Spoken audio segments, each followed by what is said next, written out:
Isaiah 61. Let's read from verse 1. ప్రభువగు యెహోవా ఆత్మ నా మీదికి వచ్చి ఉన్నది, Ah. దీనులకు సువార్తమానము ప్రకటించుటకు యెహోవా నన్ను అభిషేకించెను. Ah.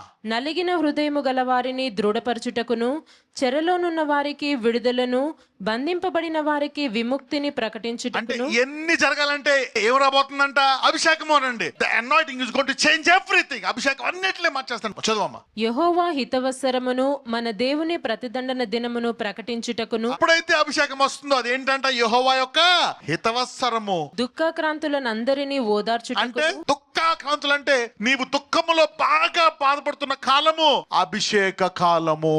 Your great problematic season is an anointing season. అందరూ చెప్పండి, నేను గొప్పగా బాధపడు కాలము అభిషేకము పొందుకునే కాలం. బాధపడు, కృంగిపో, అభిషేకాన్ని కూడా పొందుకో.